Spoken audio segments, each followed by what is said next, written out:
Also on the show tonight, Darren did a phone interview with Dr. Grant from Beyond Blue. We'll put that in as a feed. We have some questions for Dr. Grant. Very, very interesting interview. Looking forward to having that. And please, it's important that you have a listen to what he had to say about mental health issues. And Hayden from Spine Care Chiropractic did another pre-record with Darren as well, and we've got that on the show tonight as well. So action-packed show. We've got Robert Laidlaw, we've got Spine Care Chiropractic, we've got Beyond Blue, you've got me talking about whatever else I talk about, looking at the teleprompter.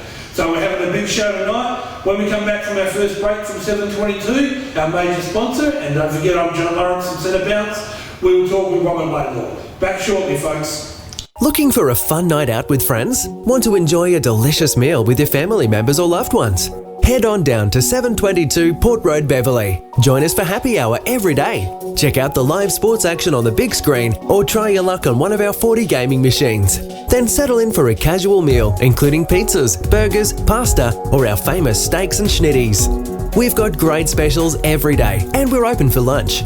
722 is also the perfect spot for meetings and functions, featuring AV equipment and customised catering. Drop in and see us at 722 Port Road, Beverley, or check us out online. Welcome back to 722, John Lawrence and Centre Bounce. Robert Laidlaw, welcome to Centre Bounce. Thank you very much, John, and I highly recommend the 722 Bistro. I've mentioned here a number of times and always had an enjoyable meal. Well, that's great. There's an endorsement for you. Darcy Evans, who was on our show last week, board member of the Eagles, he'd be very happy with that. So, Robert, where did it all begin for you, sports-wise? Well, I suppose you have to go back to the 1960s following Central District.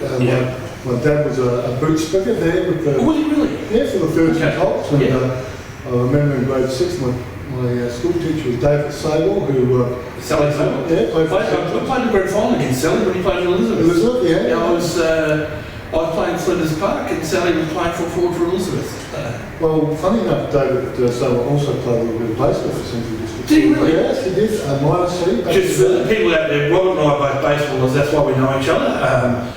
Good friends off the diamond, very competitive on the diamond, can I say? Is that fair? Yeah, I think my team normally beats your team, but... yeah, this is very true. It's very true. Yes. Yeah. So he played baseball as well, Sally? Yeah, he did. He played a little bit, and then sort of like going on, I was entrenched in the Central District Footy Club in the northern area because I grew up in Elizabeth Valley. And I went to Elizabeth Boys, the same school as Sonny Moy before me and Johnny Platten after me. Wow. So there's a lot of those connections with Elizabeth for me growing up. So I've always been a Central supporter, and as a consequence, I'm still a Central District supporter today. Baseball, they were playing at Elizabeth Open, Central Ground, in the early years when I used to go and watch them play. And I got into the game because I struggled with cricket at the time as a kid. Didn't we all?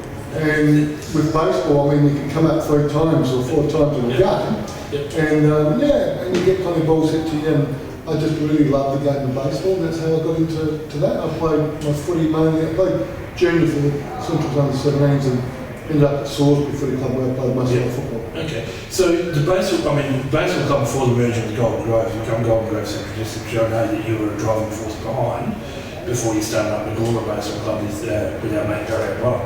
They were actually playing Elizabeth, because I know they played at Elizabeth Oval just prior to the merger. They had a couple of seasons there as well. Yeah, they played Central District.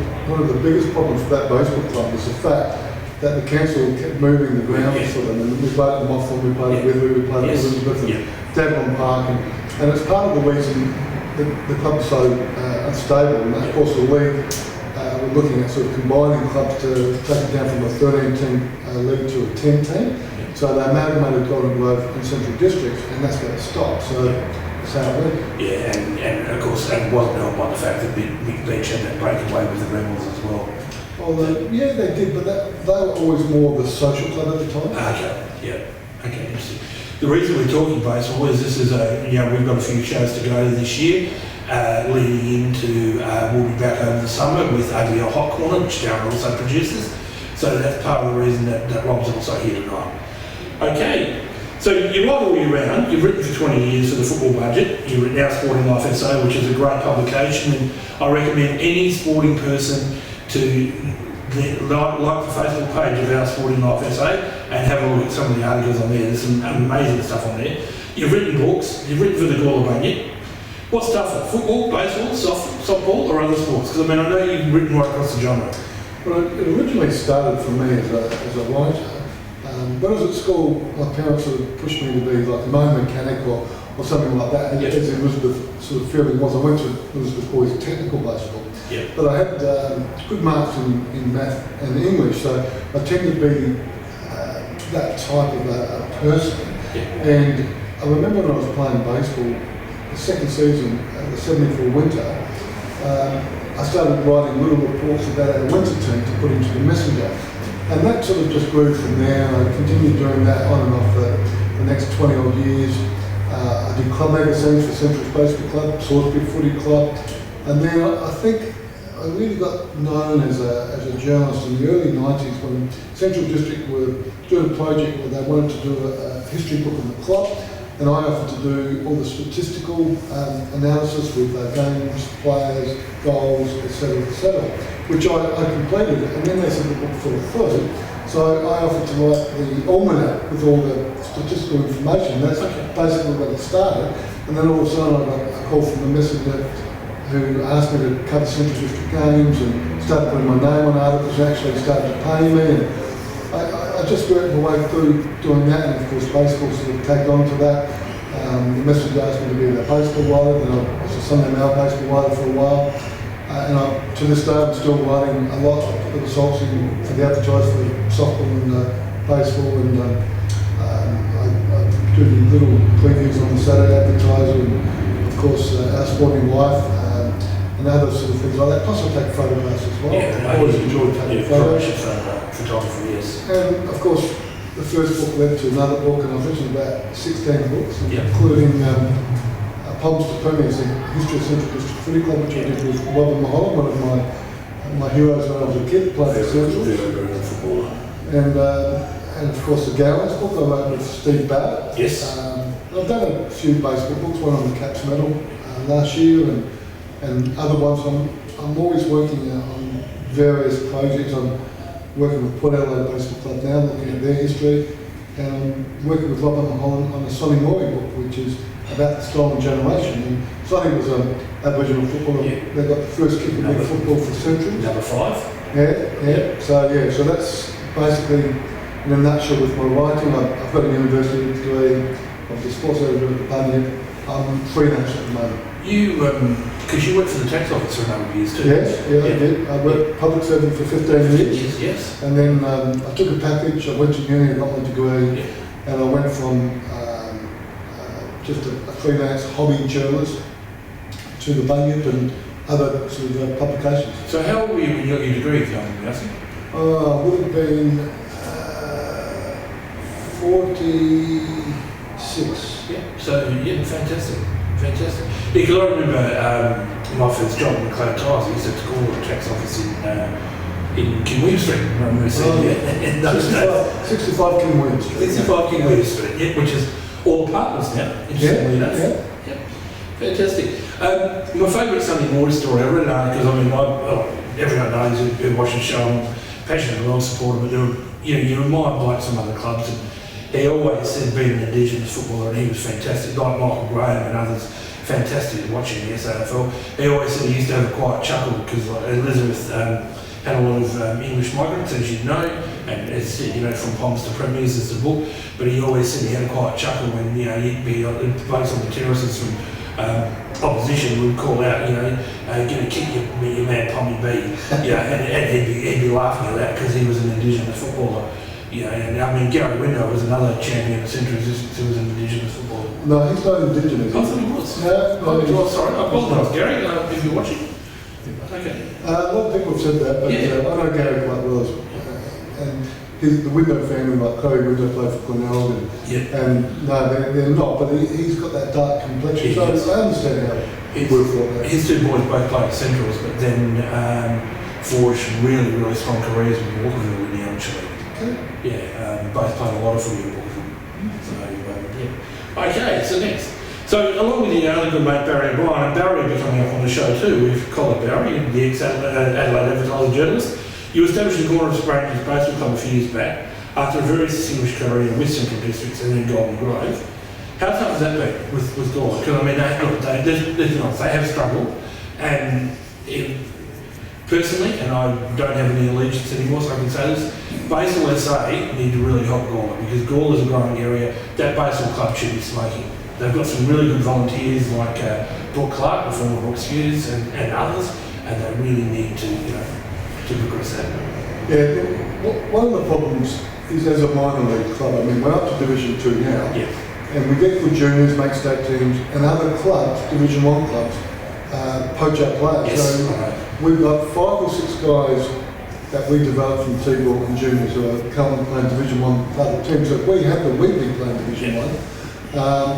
But I'll tell you a little story. I've known Barry O'Brien from the get-go, from the early 70s. He was coaching Central Districts. I was a kid, and sort of, I've got a good relationship with Barry and played a lot of baseball with and against Barry. And I remember in the 80s we formed a winter ball team at Gawler, and we called the Gawler Bunnies because of the Bunny newspaper. So we actually had a Gawler team back there for a couple of seasons, and even at that stage Barry was encouraging me to let's form a team in Gawler. So it was like his dream, and he often spoke to me about it. And then finally, in about 2006, I said to Barry, okay, let's do it. And Barry and myself and other people, Mike McClarty and others, sort of eventually got together with the league and we formed the Gawler Rangers. And yes, it has been tough, but I can see some light at the end of the tunnel now, and the league has been forthcoming in a lot of help of recent times. That's good. And there's more people on the committee. We've actually got a committee meeting tonight. And it's so pleasing to go to a committee meeting and listening to people putting their hands up to do, I'll do this, I'll do that. Whereas there's been many years where people have turned to me and say, oh, you know how to do this, Robert, can you do it? And it's sort of, I did find it a little bit hard load to carry because there's things that I like to do, like scoring and umpiring. But when you're president, you're supposed to be here, you're supposed to be there. So yeah, I'm glad I don't have that burden of presidency anymore. So I can sit back, I can enjoy what I'm doing, and other people are sharing the task. When I was umpiring for the league, I used to put my hand up and go out and Gawler and umpire when I was coaching at Henley Grange, because they need to get the umpires out there. So wherever my boys are playing, I'd go and do a couple of games at Gawler and then go to my boys' games. And I mean, both of my boys are now at the moment living overseas, living the dream. But it's very important, and I think that it's a very important thing to get a side and a club at Gawler that's viable and competitive. Oh, for sure. For the service of the northern area, because of the loss of Central Districts now, I suppose it's almost like Central Districts are now playing at Gawler in a way, although they're not associated with that former club. Yeah, no, that's right. Yeah, I agree with that.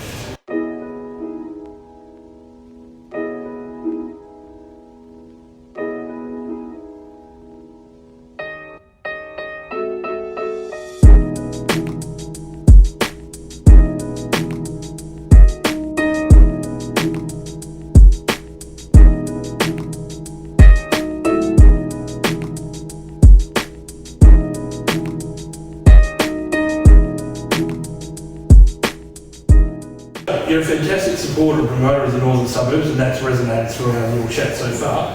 What are some of your favourite moments from the northern suburbs? From the northern suburbs now, look, I've got to go back to the early 70s first off, and seeing the first semi-final where we played Sturt, and it was the first time we've ever played in the finals. Yeah. And 72 or 71? 71. Yeah. We've never beaten Sturt from 64 to 71 one round. We've lost 16 times in a row. They had won the previous 5 premierships. We're playing them in the first semi-final.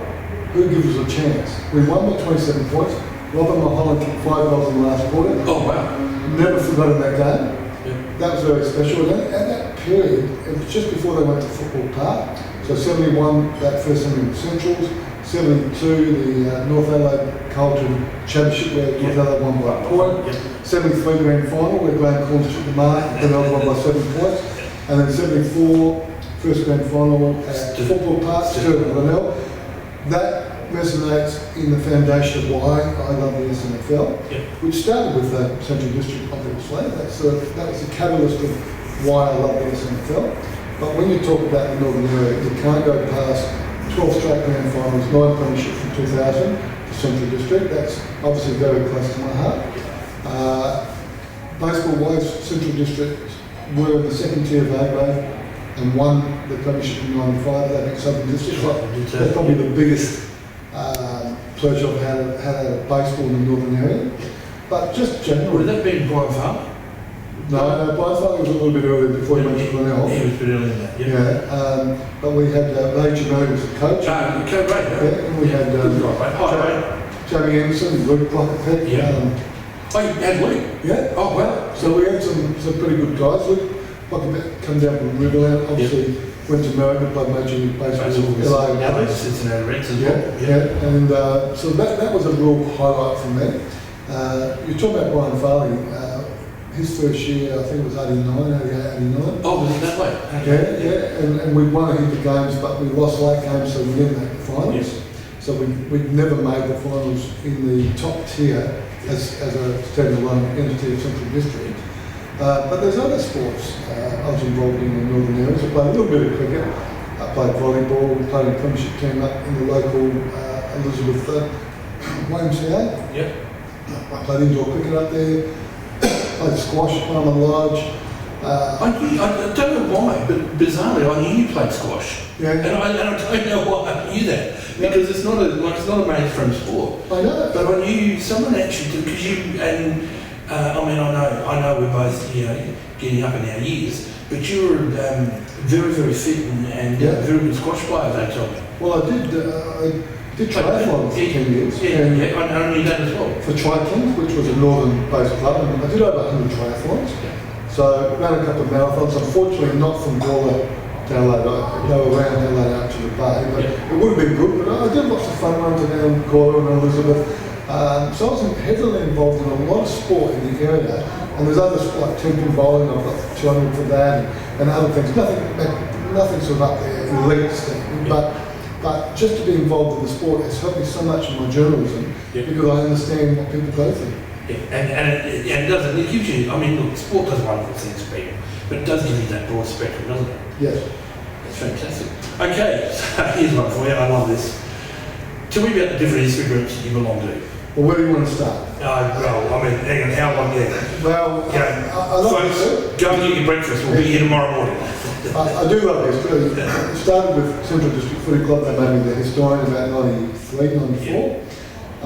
Then the Baseball League made me their historian about the same period, about 94, 95. And then beside those two roles, I'm on the Australian Baseball Heritage Committee. I'm on the South Australian Heritage Committee, obviously.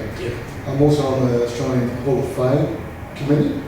I used to belong to the Gawler now and then history group, but I haven't been able to attend those meetings for a while because the Thursday nights I've got to get up early to go to work. So I'm looking forward to going back to that.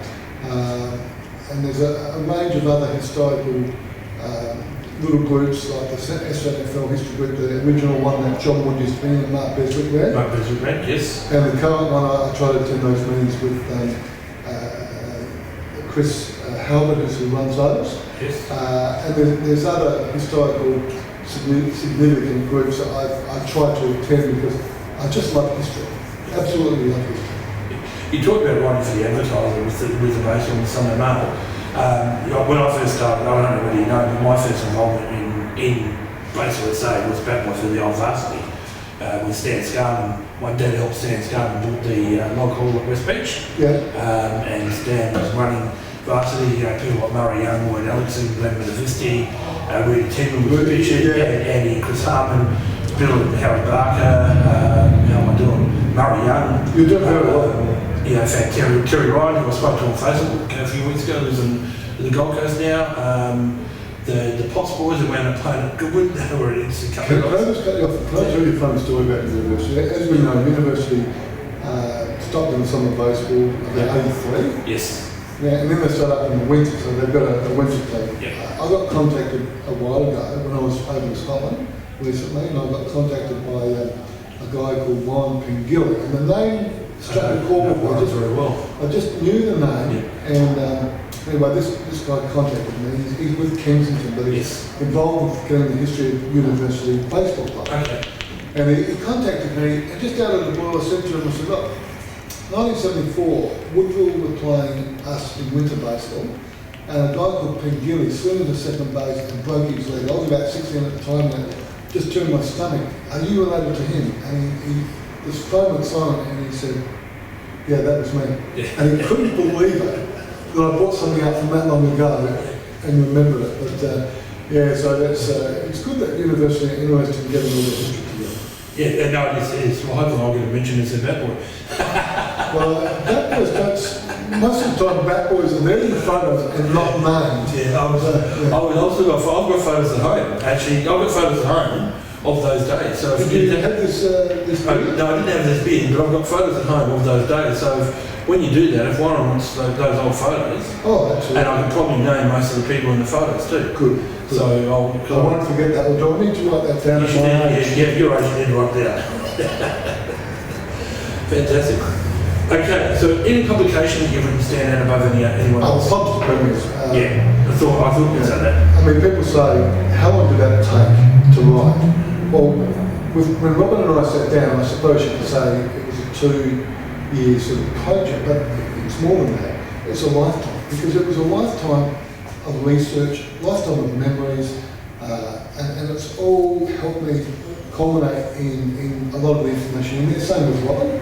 So it was a real labour of love, that book, and it was so well accepted. So yeah, that was probably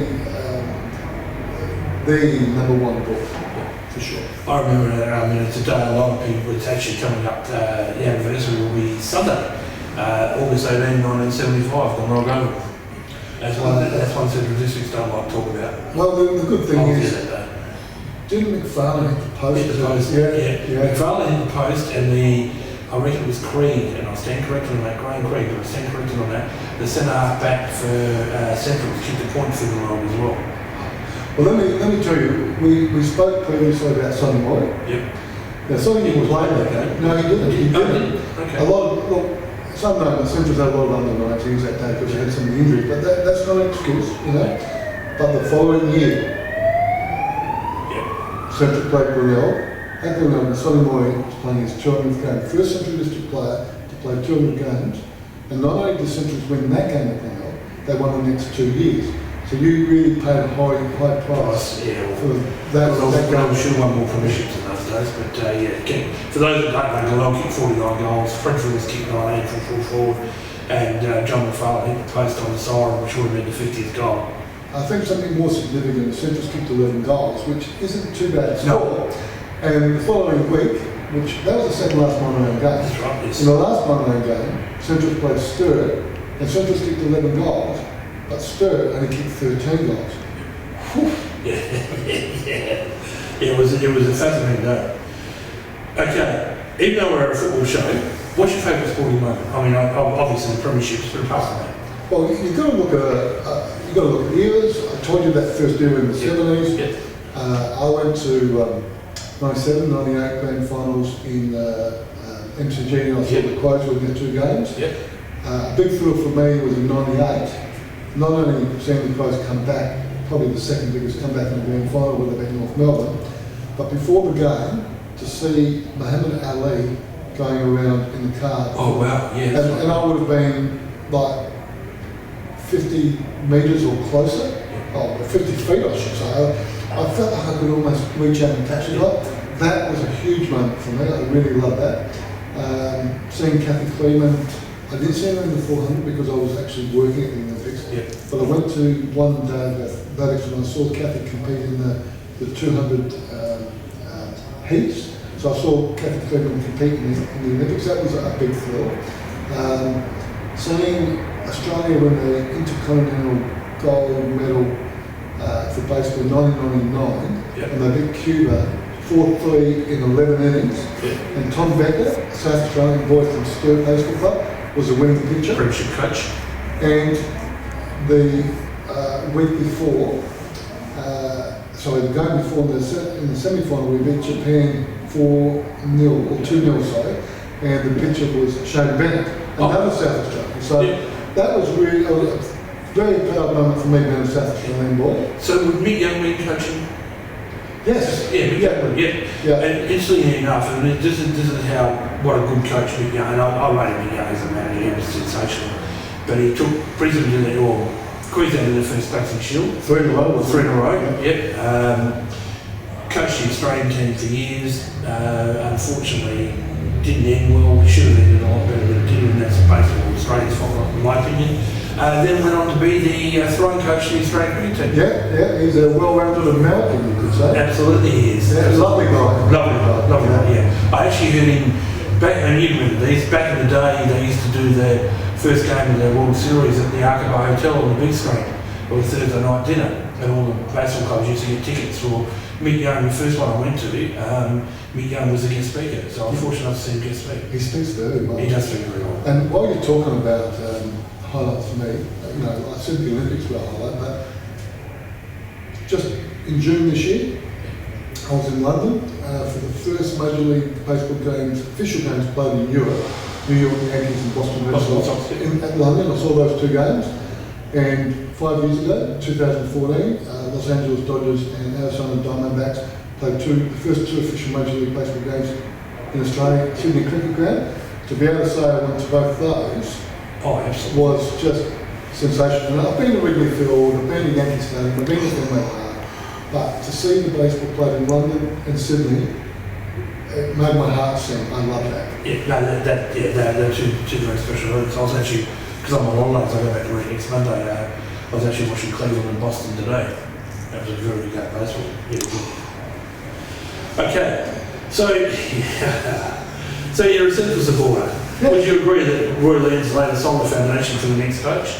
Well, it's not so much that he's laid a foundation for the next coach, he's laid a foundation for the future of the club. Yeah, what he's done in 17 seasons, I mean, he coached Central for 17 seasons. In Central's first 17 seasons from 64, there were 5 coaches.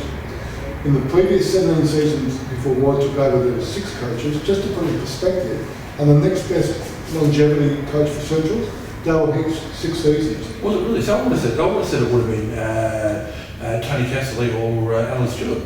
No. Darryl Hicks, okay. Alan Stewart was 5 years. Tony Castley was 4 years. Yeah. So, Wow. Yeah. And look, the man has obviously got a very good winning record, something like 2 wins for every loss. His finals record was 22-8, 22 wins, 8 losses. His grand final record was 7 wins, 2 losses. He's had a total up to today of 183 players play under him, 51 as premiership players. And in 17 seasons, have a guess how many coaches he's coached against? I wouldn't know. 49. Wow.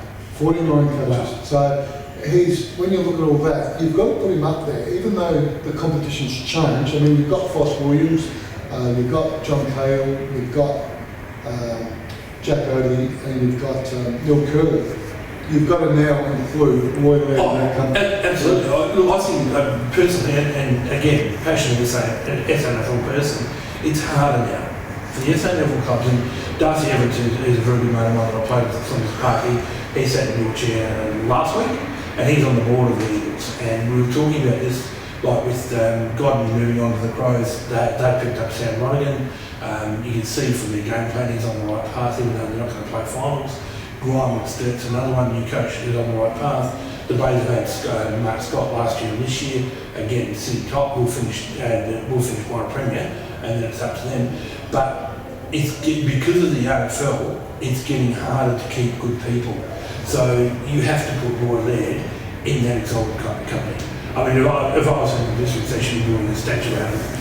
Well, I've got to be careful what I say, because I obviously have a lot of bias. Yeah. So the best thing to hear from, the players that played under him, the coaches that coached against him, the hierarchy, the directors of the club, these are the people that you take notice of, and they all sing his praises. Yeah, even the media, I was talking to Warren Parker, he sort of loves the man. Yeah. I'm just so glad that he's got out on his terms.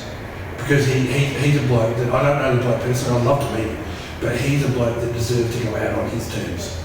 And that's what he's doing, And I know from, whispers around the corridors, there were AFL clubs that came talking to him, and he stayed loyal. Like McIntosh and Norwood, and unfortunately it didn't end well for McIntosh and Norwood, he stayed loyal. One thing I'll say about Roy Laird is that everyone sort of is talking about his impact at the footy club and what he's done, and that's fantastic. But there's another side to this which perhaps has escaped the attention of a lot of people, and that's the impact he's had on the community.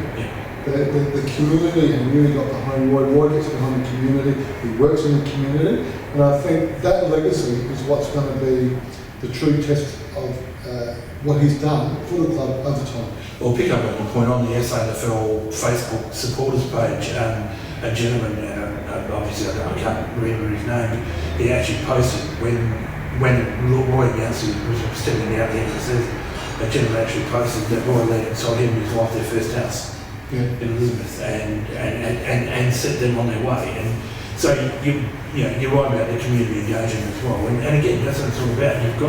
You've got to be involved in that community as well. Absolutely. Fantastic. All right, got a couple more for you.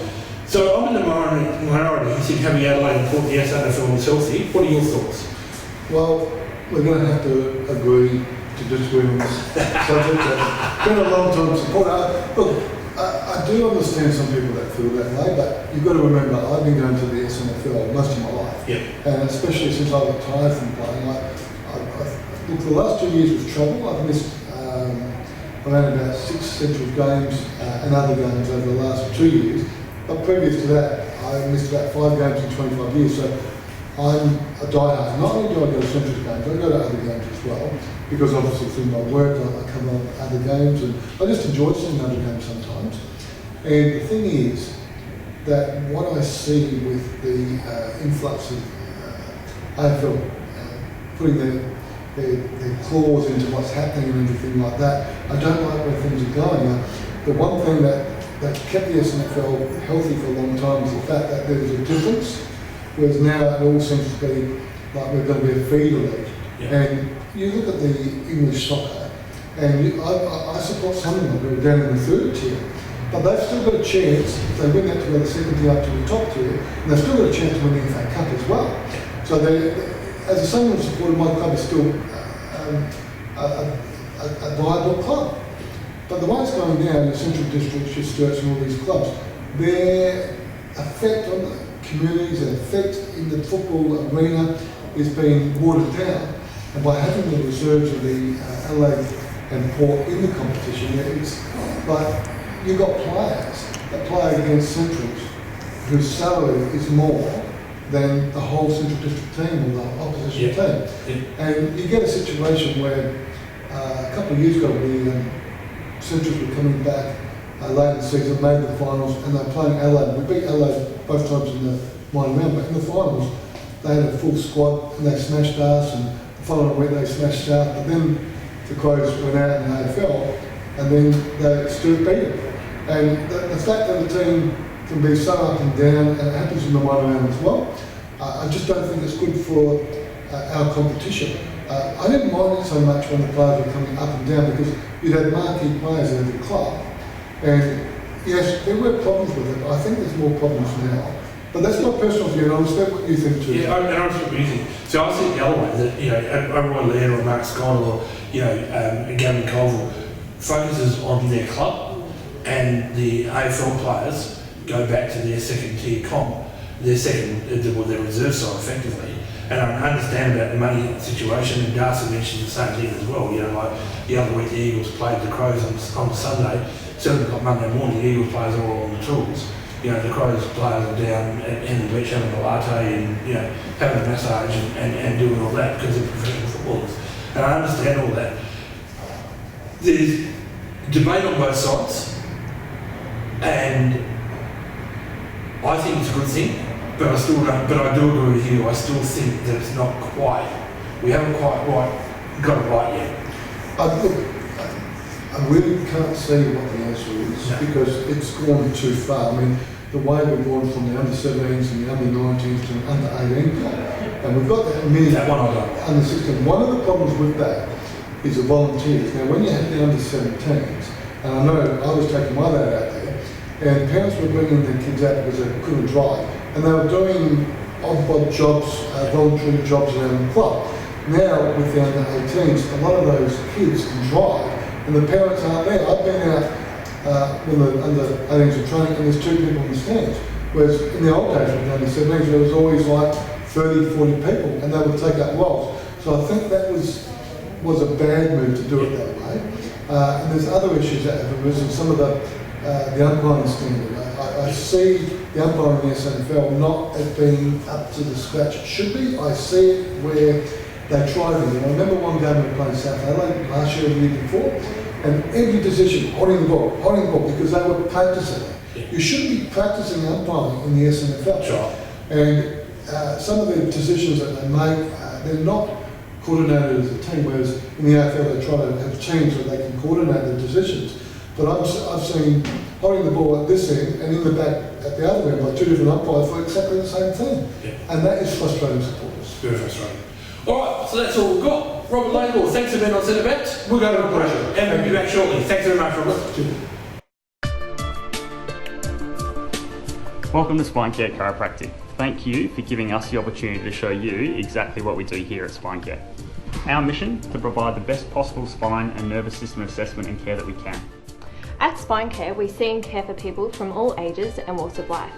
Our clients include young to middle-aged adults, newborn babies, toddlers, school-aged children, even grandparents and great-grandparents. Age is no barrier to improving your spinal health. And at Spine Care Chiropractic, we can help you discover a better, healthier you. People come to Spine Care Chiropractic for many different reasons. Some seek relief from aches or pains, such as neck pain and headaches, lower back pain and sciatica, disc injuries. Others are looking for improved health, including greater flexibility, more energy, improved posture, or simply a better standard of health and well-being. Whatever your reason, be assured that Spine Care Chiropractors are here to help you achieve your individual health goal. Our spine care practices provide the highest level of professional and friendly care and use the latest technology and equipment. Our modern clinics are child-friendly and are staffed by people who care about you and your family's health. Your journey towards better health starts with your very first visit. Your initial consultation is our chance to find out the best possible way that we can help you. Your thorough initial examination may include your health history along with orthopaedic, neurological, postural and range of motion examination, as well as paraspinal nerve scan and x-ray for analysis. Your examination, scan and x-ray will allow us to know what's happening with your spine and nervous system. We will explain what these results mean for you and structure your chiropractic care so that you can start your journey towards feeling and functioning better. To find out how we can help you, call your local spine care practice to make a time for your initial consultation and examination. We offer early morning and evening appointments for your convenience, and our friendly chiropractic assistants are here to help answer any questions you may have.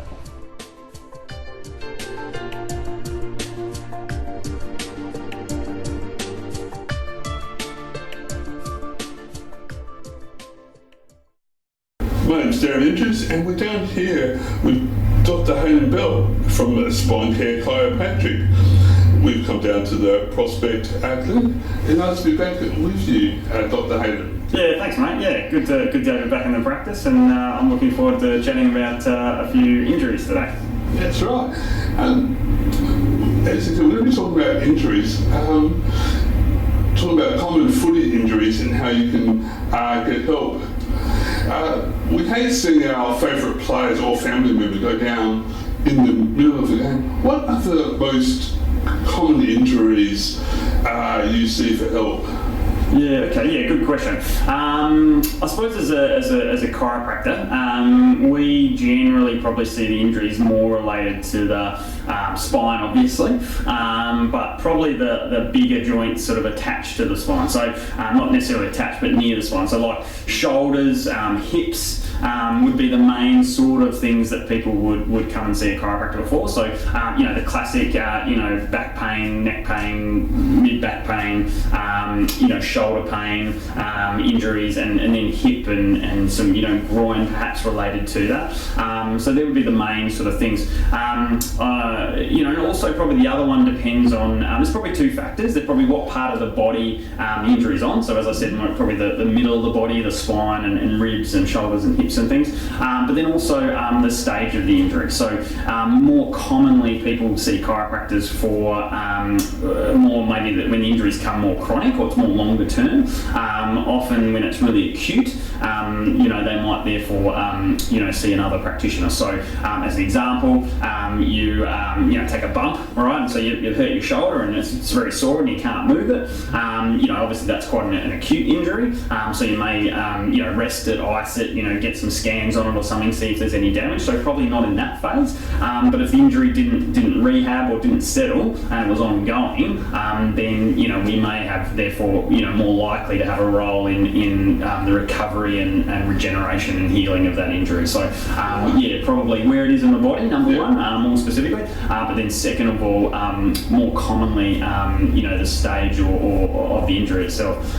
Having said that though, I remember an example, when I was playing junior footy, we're actually playing out on the parade on playing Norwood, and the only time I've ever been knocked out in football was this day. It was a Friday night, and I couldn't move my neck afterwards, so I literally just was sort of stuck. I couldn't move it at all. So it was sort of it was on an area obviously that the chiropractors look at, but it was still an acute injury obviously that happened straight away.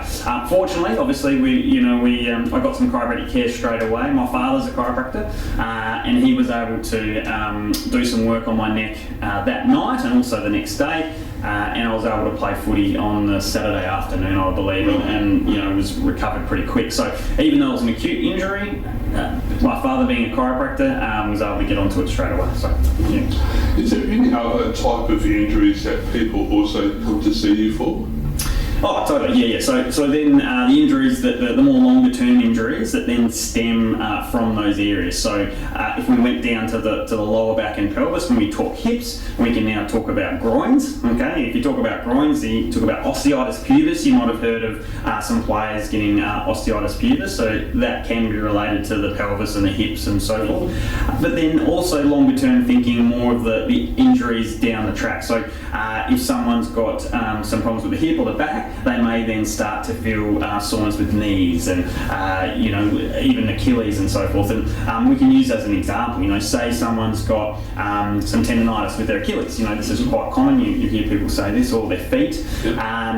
Chiropractic can do some work there, but it also stems from perhaps something further up. So if the biomechanical control of their lower back and pelvis and hips isn't right, that then puts different pressure down through the legs and the knees and hips and ankles maybe, and so therefore we can play a role in injuries that are more probably long term, affecting some of those other areas, shoulders, therefore elbows, wrists and so forth. So really chiropractic can have a role throughout the body, but we often find some of those longer term ones are stemming from things going more with the core that then filter down. Yeah. What? So I guess you were saying that an injury to, say, the lower back, the symptoms might be you might not actually feel it in your back, but you may feel it on other extremities of the body. Yeah, so exactly correct. Yeah, so say your lower back or pelvis was not moving well, wasn't very balanced. Okay, maybe there's some soreness there as well. That could then start to change things like the way you stand, your posture, and therefore start to affect things like weight distribution. So as an example, if you had a bit of an unbalance with your lower back, and it was maybe even you're feeling it's sore, there's more weight now on one side more than the other, that puts pressure on an Achilles or an ankle that we said before. That starts to get sore and tender as well. So there's two focuses. You could look at the Achilles, but then the chiropractor tends to then look at the whole what we call kinetic chain, the whole biomechanics of lower back, spine, posture, and any effects that then has further down. You could play the same thing with shoulders, and the upper limb too. Quite often we see these days with anybody, people sitting at their desk on their computers, forward shoulder. Okay, when that position happens, that puts a lot more strain on the rotator cuff muscles and also the bursa and the shoulder itself. So in different positions and different postures, that can then affect how the arm's working and put different pressures down on the arm. So absolutely, looking in some areas can certainly have an effect on others for sure. Right. Okay. What are the best ways to minimise injuries? Oh, there's probably three really good ways I can think to minimise injuries. The first, and this has come out recently in the last couple of years, when we were all playing footy or other sports when we were younger, and even still now maybe, we do stretches, okay, before we exercise, and that was always thought to be the best way to warm up our muscles and prevent injuries. Recent research has shown that not to be the case. Static stretching, so standing and stretching a hamstring or a quadricep muscle or a calf or whatever muscle hasn't been shown to minimise injuries. Okay, in fact, it's been shown to make no difference in terms of preventing injuries. In fact, research has actually shown that it actually partly, or for a short period of time, actually weakens the muscle. So in fact, it could even be true that stretching actually contributes to injuries more than prevents. What's been shown to be way more effective is what's called a dynamic or functional warm-up. So what that means is basically doing the activity that you're going to do, but doing it at half pace to start with. So if we take football obviously as an example, say I'm sure you're going to try and pick the ball up off the ground at some stage during the game or go for a mark, you would then do those activities at a less pace. Okay, so you might throw the ball in front of you, run along at 50%, pick it up, go up and down the ground doing that. So you're doing what's called a functional or dynamic warm-up. Throw the ball up in the air, catch it nice and easy. So start at half pace, then 3/4 pace, maybe, and then full pace. So doing the activities at a lesser pace as a warm-up has been far shown to help prevent injuries than doing some static stretches. So that's by far probably the most important one. The second one is basically being sort of fit for footy or fit for the activity you're doing. I actually do presentations for companies and industries that we call it fit for work, okay? Because there's obviously people go to work and they're maybe doing a manual job and lifting and carrying things all day, and if they're really, if they've got, say, a weak core or they're not doing the activities properly and they're not very fit, they're more likely to break down. And the same thing is with footy or other sports. If you're going out there on Saturday and you haven't trained and you start running around full pelt and doing things, your body's probably not fit and strong, and your muscles and ligaments and tendons aren't as tight and as short as they should be. And again, that's going to be easier. It's going to contribute to the body, therefore, breaking down or rolling an ankle or pulling a hamstring or whatever. Taking a bump and having more of an impact than obviously when you've trained and you've got your body and muscles working as well as they could be. Probably the third one, and this probably relates more to again probably what I do as a chiro, is getting the body moving and functioning as well as it can be. So as an example, we could use the lower back. If the pelvis, spine, hips, things in those areas are working more functionally and balanced, that's going to have better control. It's going to be working better, and as a result, those types of better function is going to help minimise injuries and stress on those areas. Hence, therefore, hopefully minimise any impact that the sports are going to have on those areas. So they're probably the three sort of main things I can think of that would help minimise injuries and prevent people from breaking down out in the field. Yeah. Okay, great. How do you know who to go to and see for help? Example, chiro, physio, massage, etc. Yeah, good question. I mean, I actually get asked this a lot. In fact, almost on a daily basis, someone would come in and say, I'm not sure whether I should ask you about this, but can you look at my knee or my shoulder or my back or whatever? So really good question. Easiest way would be to come back to those two points we had from the first question, which was what area of the body is it and what stage of the injury is it? So if it's more on the core, so spine, so neck, mid-back, lower back, hips and shoulders, definitely more looking towards the chiropractor, particularly if it's more a longer term kind of injury, so it's been ongoing for a while. It's not just happened on Saturday and it's now Tuesday. But also what stage the injury is in. So if it's an acute injury, so as an example, you've rolled your ankle on the weekend, that would definitely be more of a sprain strain type of injury, and that you would definitely look towards more physio for that type of injury to do the rehab work that's required to get the tissue that's now damaged back on track. If therefore from that you had as I used that example before, a really tight calf and you just couldn't get rid of it over the following weeks and months, then there may be other issues that chiropractic would then sort of have a look at. Okay, so definitely what area of the body it is, and then second of all, what stage the injury is. If there's actually damage to the tissues, you take a bump on the weekend and your shoulder's sore and it's hard to move, and it's that probably needs ice and rest and rehabilitation with a physiotherapist maybe. But again, if that's ongoing, then chiropractic probably has more of a role to play in the recovery of that further down the track. Right. If the need arises and they need to see a chiropractor, what is the best method for people to get in contact with a chiropractor at Spine Care chiropractic practices? Well, easily to jump on our website, so at www.spinecarechiropractic.com.au. Now, we don't have chiropractors everywhere, obviously. We've got 5 locations in Adelaide, so the other avenue for finding a chiropractor is to look at the Australian Chiropractors Association website, with the website name off the top of my head I can't remember, but if you typed in Australian Chiropractic Association, they would list, there's a directory on there, and they would list all the associated chiropractors, and I would certainly use that as a good point to find a local chiropractor if you're not near a spine care practice. Yeah. Right. Well, thank you so much, Dr. Hayden, for talking to us about footy injuries. I hope this has helped you. Know how to minimise and how to recover from injuries. Well, once again, thank you so much for allowing us to come down and talk to you. We look forward to talking to you next month. Yes, thank you, Darren. Appreciate it, and we'll see you all again next month.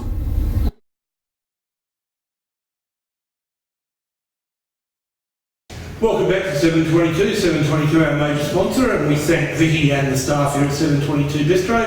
We also thank Raddick and Sam and Raddick from Bella Vita Pizzeria, and Hayden from Spine Care Chiropractic.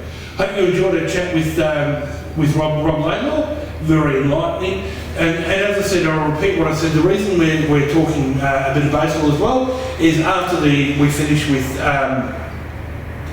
the AFL and the SANFL, we will go into ABL Hot Corner. So there'll be a couple of other hosts in the ABL Hot Corner, and we're now going to talk ABL.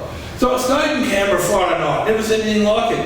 Hawthorn kept their finals chances alive with a comprehensive win over GWS. Great result. Clarkson, very, very, very, very clever man. Questions must be now hanging over GWS, take care what anyone says. To see Clarkson run around with his half his ring on was hilarious, I thought. Collingwood were not that convincing against Melbourne. I didn't think Melbourne struggling. Poor counter for struggling Sydney. Brisbane went on the rampage against the Gold Coast, struggling Gold Coast Suns, who got Hawthorn on Sunday in Jared Ruffhead's farewell game. Saturday night, we went Saturday night, and Saturday night was bizarre. Bizarre to say the least. North Melbourne were held to 1 goal by Geelong at Cardinia Park, or GmbH ABCDEFG Stadium. It was their lowest score ever. Essendon took 21 seconds to kick the first goal, and yes, that was the stat, against the Bombers, and who then kicked 21 goals before Essendon kicked the last 3 of the game. At one stage it looked like Essendon were going to score their lowest total or be held to 1 goal, and it would have been the first time since 1906, and it also would have been the lowest total ever as well. Sunday, St Kilda toughed it out and deserved their win against Fremantle, kicking the last 2 goals. Great to see Jack Stephen back, been a good paddock, but great to see Jack Stephen back, ending Fremantle's season.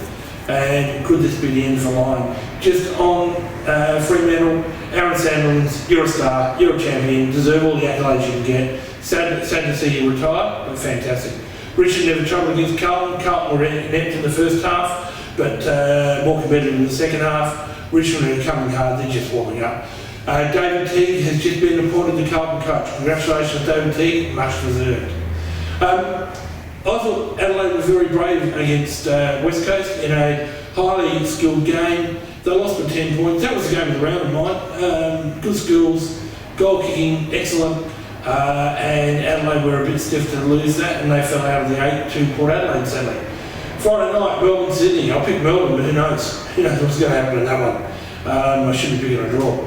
Saturday, Carlton beat St Kilda. St Kilda will win that. St Kilda playing good footy. Ratton needs to be. They need a point, Ratton. Brisbane, Geelong, go to the round. Brisbane at home, only because it's at Brisbane. Adelaide, Collingwood, this is a must-win game for Adelaide. Adelaide won't drop this. They won't lose at home. Question marks over Collingwood in my eyes. North Melbourne v Port. I'm going to tip North at home in my upset of the round after last week. North Melbourne will bounce back. Port under Hinkley played really good footy. Fremantle, Essendon. I'm going to tip Essendon. I think Fremantle, even despite last week, I think Fremantle are a basket case. Should not have lost last week, but St Kilda were brave. Sunday, the other game of the round, Richmond, West Coast. Richmond at home.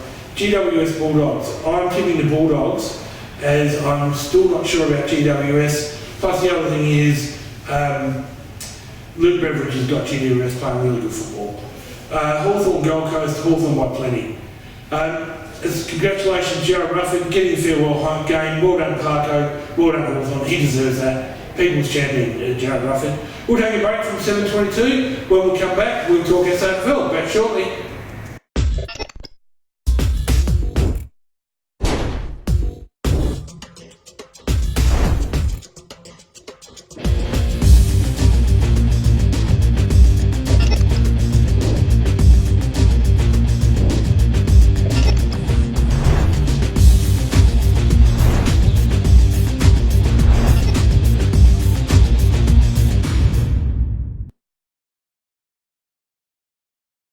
On the line, we have Dr. Grant Blaschke, who is the clinical advisor from Beyond Blue. Welcome to Centre Bounce. Yeah, thanks for having me on your show, Darren. It's great to have you on the show. Tell us more about the role Beyond Blue plays in society. So our main role is to raise public awareness about depression, about anxiety, and also the sensitive topic of suicide as well. And so we have a very detailed website, and we have apps, and we also provide a 24-hour phone line, which lots of people call up, 1300 22 4636, online forums, and all sorts of things to really try and help people who are having mental health issues. Right, excellent. Is it a misconception that mental health issues and suicide only affect a certain demographic? Yeah, it's a great question. The truth is that mental health issues can affect anyone.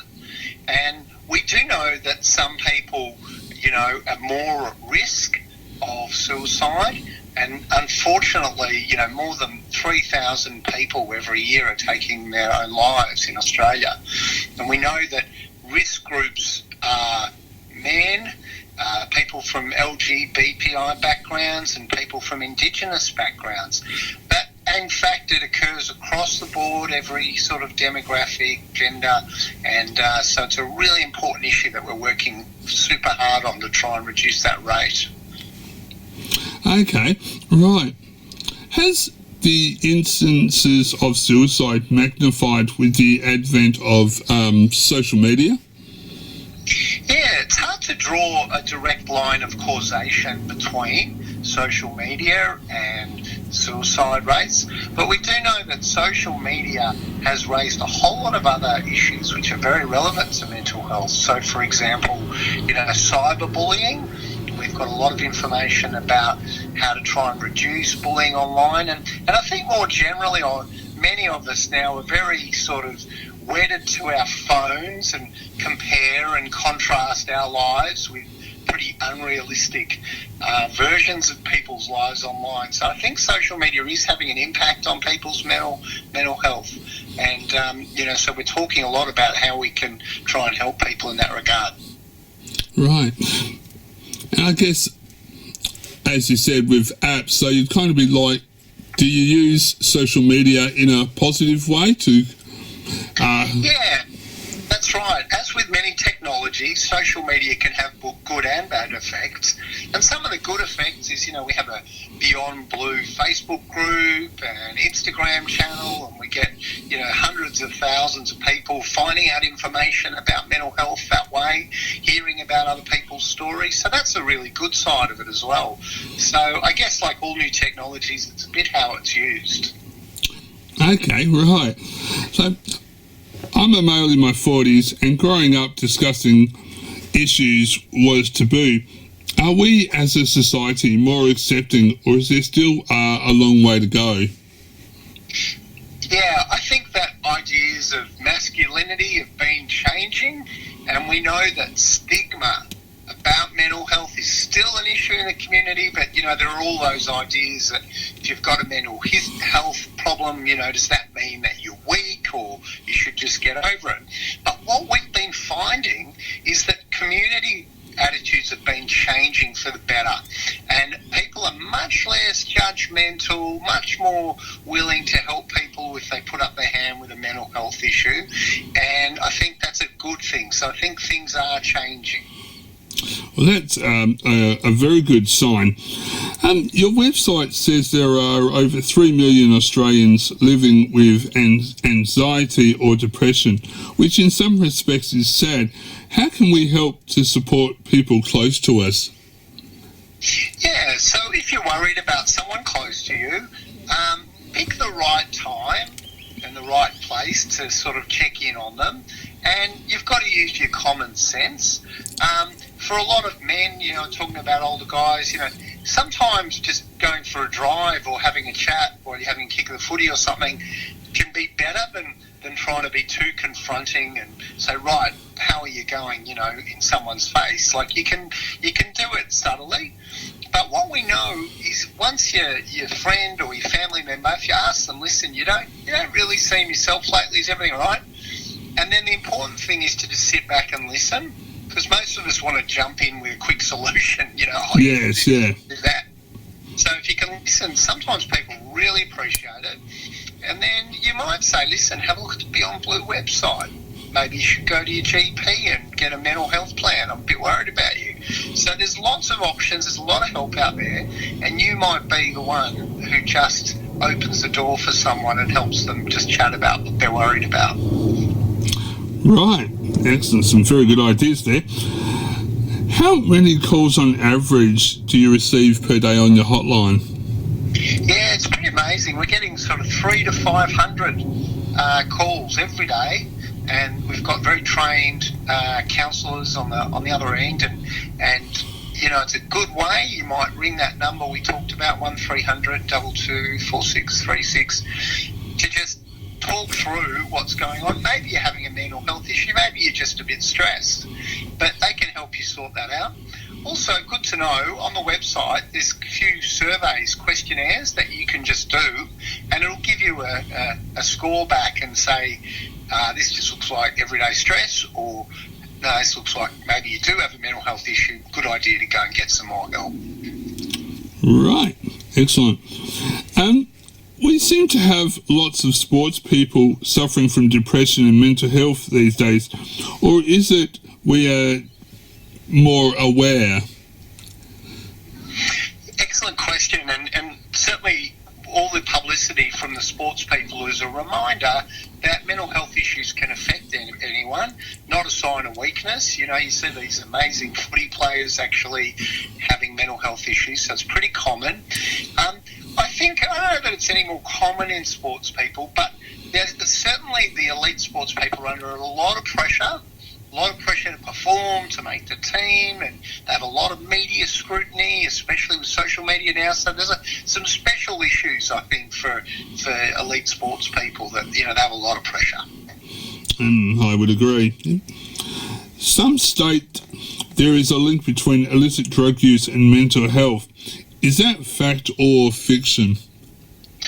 No, well, it is true that many people, because I work as a GP as well, will have a mental health issue and are using illicit drugs. And it's a bit hard to decide which is chicken and egg. So some people will start with using drugs, and that tips up their mental health. so then that's how they get there. Other people, it's not uncommon. They've got mental health issues, you know, for example, they might have serious anxiety, and so rather than go and get help from their doctor, they try and manage it themselves by what we call self-medicating. So they might use alcohol or, you know, other drugs to try and manage their own issues. Problem with that is in the long run it sort of makes things worse. So I guess the tip there is, if you're having mental health issues, go along to your GP, get some proper help, and they can refer you to a mental health specialist if you need, and probably steer clear as much as you can from the, you know, drugs and alcohol. Definitely. Finally, on your website at www.beyondblue.org.au, there are a lot of great resources to assist people, and you've been talking about the resources throughout the interview. Let's just go over just some of the resources for people on the website. Yeah, so you'd be amazed that 12 million people are visiting the website every year, so that's huge, right? Yeah. And there's really good fact sheets if you just want to get some good facts, because there's a lot of misinformation on the website. There's a terrific document called A Guide to What Works. There's one for depression and one for anxiety, and they go through all the different treatments, and we've got all these clever professors and researchers who've reviewed all the evidence, and they say, right, this approach works, 2 thumbs up, or this approach to managing not much evidence. So you can get a scientific opinion really on what's actually going to help you. There's online forums which you can chat to other people. It's all anonymous, and you can chat to other people about your particular issues, and that is monitored by our team to make sure that the discussions, you know, are helpful and don't get into sort of unhelpful discussions. And so the forum's terrific, the fact sheets, and lots of contacts for things you can follow up if you're worried about your mental health. Sounds like an excellent first step to go to the website, and we'll make sure we put up all the details for the hotline and for the website up on our social media and on our website. Well, thank you so much, Dr. Grant Blaschke, who's clinical advisor at Beyond Blue. We really appreciate you giving us your time and to talk to us on Centre Bounce. It's a pleasure. Good luck with your show. It's great. Thank you so much.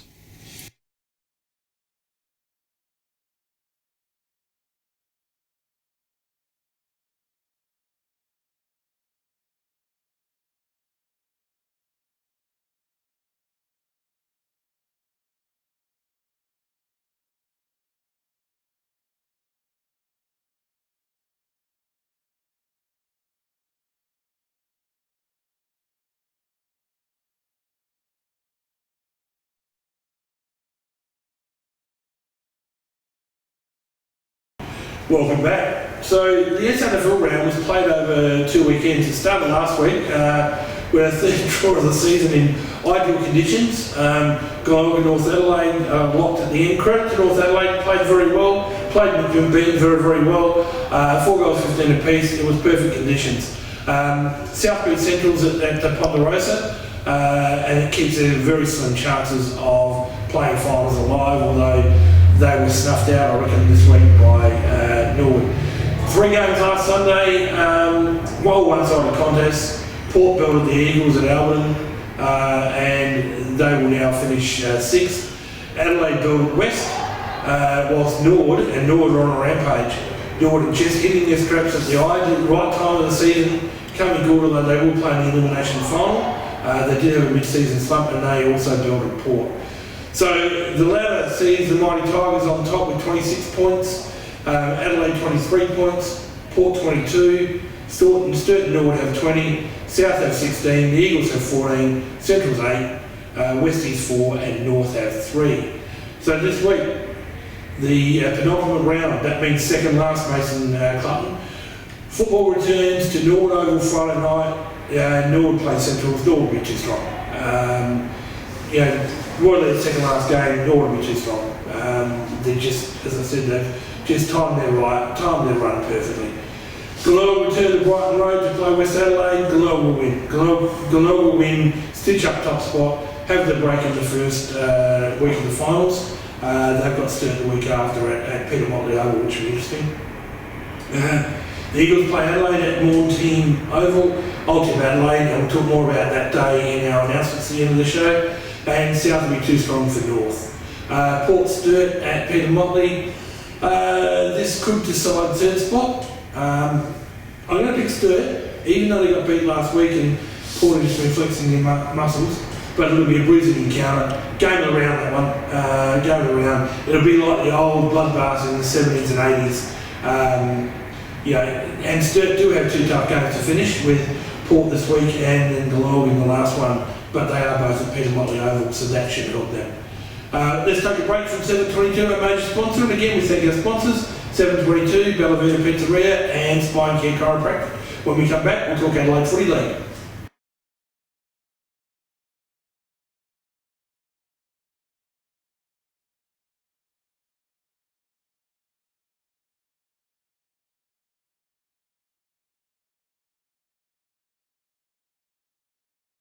Welcome back to 722, our major sponsor. We're going to talk Adelaide Footy League. Yep, sorry, I'll ruffle my papers. So, the round 16 results for Division 1 and round 17 for Division 2 to 4. As explained last week, Division 1 play their grand final a week after as a standalone game, and the Adelaide Footy League need to be congratulated on that. POC have 14 wins in Division 1. Payneham and Rocks 12 wins, Port District St Peters 8 wins, Brighton and Goodwood 7 wins, Adelaide Uni 5 wins, Tetra Gully 4 wins, and Henley have 3 wins with 2 to play. PAC should finish top, there'll be no doubt about that, I don't think. Payneham and Rocks will fight out for to play a home final, so whoever gets second will get a home final. And then 4 sides can still make 4th and 5th. Tetra Gully and Henley will be relegated. Unfortunately, Locking or Henley, sad to see that. So this week, Brighton play Tetra Gully. Brighton will be too strong at home, and they need to keep winning to keep their finals chances alive. We said last week they've been disappointing, and now they're like playing finals, so maybe that message got through. St Peters, Adelaide Uni. St Peters got plenty. Adelaide Uni struggled all year. They, along with Brighton, have been very disappointing. Good with Port Districts. Loser may not make it. Kicking good only because it's at home, only because it's a good home ground. Great play to play footy. If Districts get up, I won't be surprised though. So I'm having a foot in each corner there. Henley, Ross Trevor. Sadly, Henley have been disappointing. Rocks will be far too strong. Rocks won't drop that. And PAC, Payneham or Union. This could be the grand final preview. PAC by under a goal on their main ground, and I think it will be the preview of the grand final. So we move to Division 2. Division 2, Cane Shields only have 13 wins and a draw. Sacred Heart are coming hard, they have 13 wins, 1 point behind only.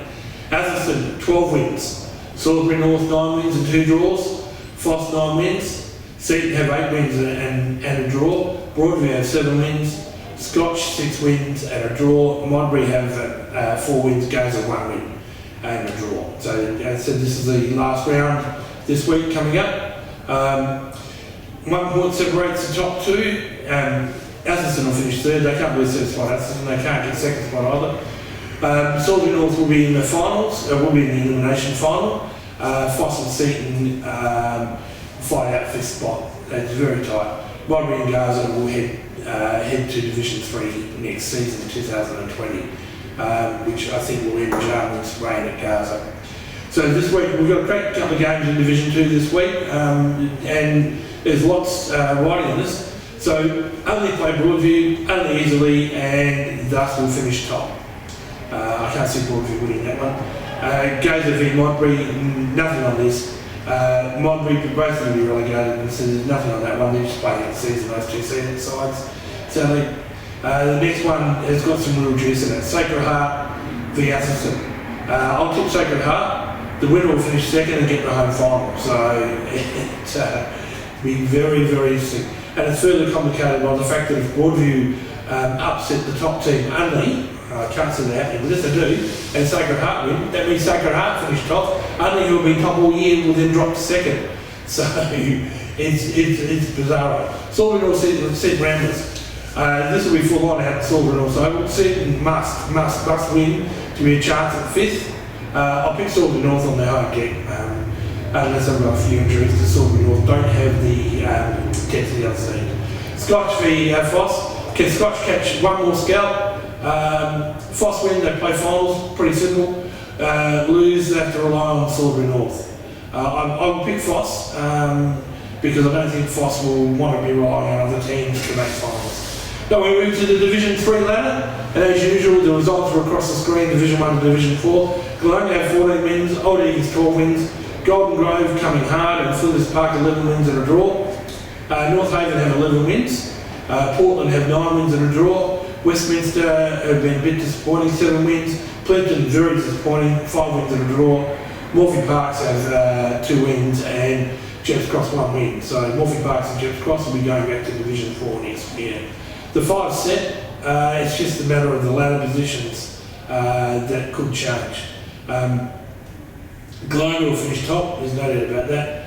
Whilst there's 2 points between 2nd and 5th, that's where the Titans comes in.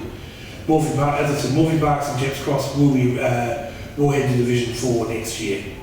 This week, they've got some interesting games again. So Old Eagles play Plimpton. Old Eagles will not drop this, they'll be too strong at home. And so that will make sure they finish 2nd. Morphy Parks are playing Flinders Park at Morphy Park's ground. Flinders Park can't convincingly. They must win this one, Flinders Park, and they will. North Haven v Golden Grove at North Haven.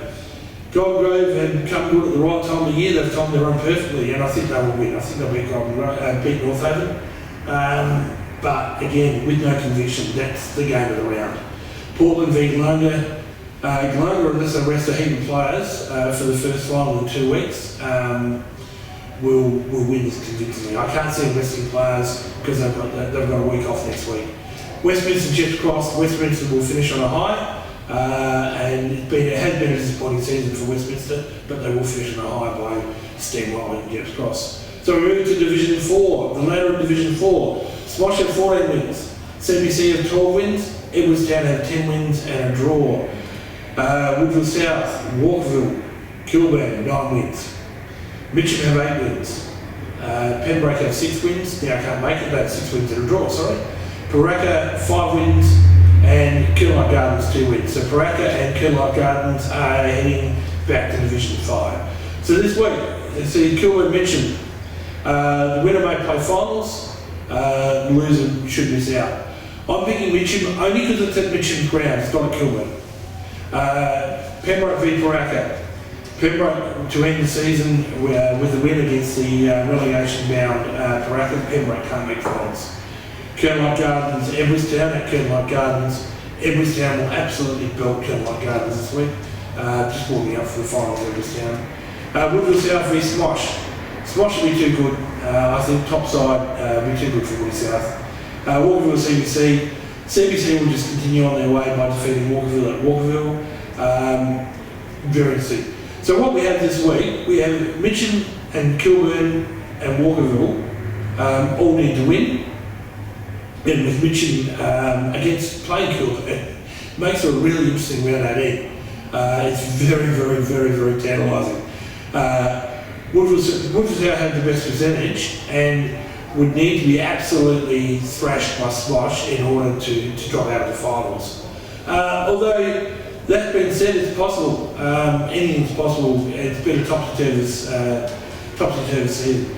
So the only game with no bearing on the finals is the Kirloch Gardens Edwardstown game. That has no bearing on finals. A little side issue, and I was involved when this happened. Last time Woodville South was in the position, they headed into round 18, they were sitting on 8th wins and sitting 6th. They were playing Division 5, and again, only one game had no bearing on the finals. They were beaten by 5th place Hope Valley, and the 7th place team, the 8th place team and the 9th place team beat the teams that were 1st place, 3rd place and 4th place. So what that meant in essence was Woodville South dropped from 6th to 9th and got relegated with 8 wins, the highest number of wins to get relegated. Hope Valley leapfrogged North Haven and went to 4th, thus getting a home final. It was an incredible year. I spent my first 6-7 years at Woodville South. Each year they had a grand final and got relegated. Further twist was current coach Adam Clifford was the A-grade captain of Woodville South in those days, and his dad Stephen Bob Clifford, or Bob Senior, he was the A-grade coach. Paraka 2 years ago were in the Division 5 grand final, and will now, so that's going back to Division 4. They were dropped for behaviour issues, not for any other reason, and they'll now finish second bottom and go back to Division 5, and I'd say that'll be the end for one of my nemesis, Steve O'Connor, out at Paraka. Steve used to be Kilburn. So it's a very interesting round 18, and in Division 6, Kenilworth will finish top, but percentage separates second place Pulteney and third place Oak Valley. And again, there was only a percentage between 4th place Lockleys, 5th place Edwardstown, and 5th place Eastern Park, and 6th place Salisbury. So this is a really interesting competition, the Division 5 competition. Eastern Park at home will need to beat topside Kenilworth. I can't see that happening. There's a screen to on Darren. I can't see that happening. And we'll need to reverse a 20-goal drumming earlier in the year to ensure their spot. Pulteney Hope Valley will win against the two bottom teams in Trinity. So Trinity won a premiership last year and get relegated. And Blackfriars, who had some coaching issues this year, and they'll both go back to Division 6 in 2020. This will ensure Pulteney finish second, whilst the winner of Lockleys and Salisbury, which will be another cracking game, will play finals. The loser will have to wait on the Eastern Park result. Although Salisbury lose, it will be tough for them to make the finals, I think, in Division 5 because of their inferior percentage. So to Division 6, another interesting competition. And we go on round 18 with Division 6 as well this week. The three top sides are set. Top side West Croydon, they have the bye this week, so we get 2 byes in a row before playing finals. There's one game between 4th place Dingle Farm and 6th place Fitzroy, which makes this very tantalising round 18. Of course, Dingle Farm and Fitzroy play each other this week. Fitzroy win courtesy of a better percentage. They have 6 percentage points over Eagle Farm and 6 percentage points over 5th place Barra Eagles. They'll play finals because they're playing 2 rival sides and Brahma Lodge and Eagle Farm finished 6th and miss out on the 5 in that case. However, if Brahma Lodge win and O'Sullivan Beach Lonsdale can snare their only win for the year, having played Marion who they played last year's Division 7 grand final and lost, Brahma Lodge will move ahead of Marion by a point, so it would then mean, or depend, whether the competition hierarchy relegate 1 or 2 teams. That is a 19 comp this one. But O'Sullivan's, Lonsdale, O'Sullivan Beach will definitely get relegated. Division 7, due to an infraction in previous seasons by Salisbury West, the Division 7 finals start this week. It's a 14 final. So St Peter's finished top and they'll have the bye in week 1. Horton play Mawson Lakes and Adelaide Lutherans, who have had a good year, play Greenacres. It's great to see Greenacres back in final actions. They've been in the cellar for a long time, been built by 30 goals week in, week out. This week they get to play finals, so good luck to Greenacres in their first final for a very long time. Hope it all goes well. Okay, so we're going to go to a break, and when we come back, we'll wrap up. Going to a break from 722, our main sponsor. Looking for a fun night out with friends? Want to enjoy a delicious meal with your family members or loved ones? Head on down to 722 Port Road, Beverley. Join us for happy hour every day. Check out the live sports action on the big screen or try your luck on one of our 40 gaming machines.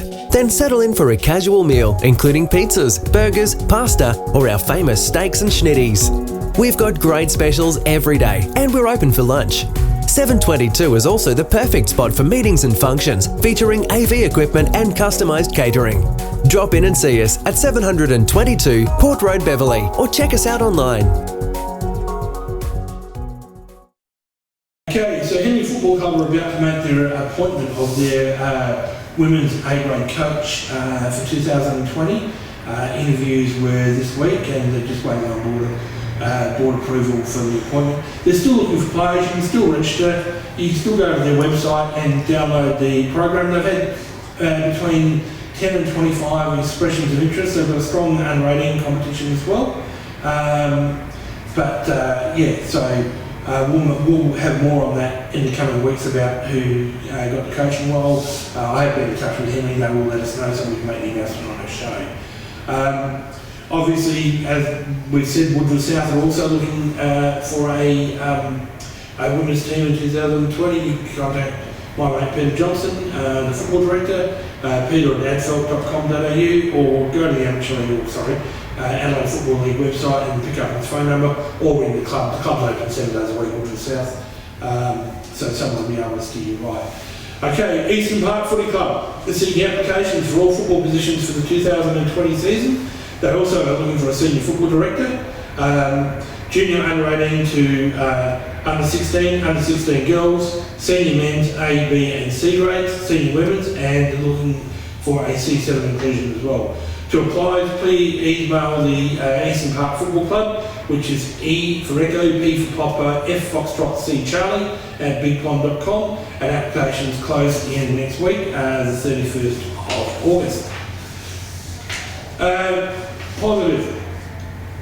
Woodville West Torrens Eagles, Phil Herden. Phil Herden does this year in, year out. He's got his Carnival Day coming up this week when they have the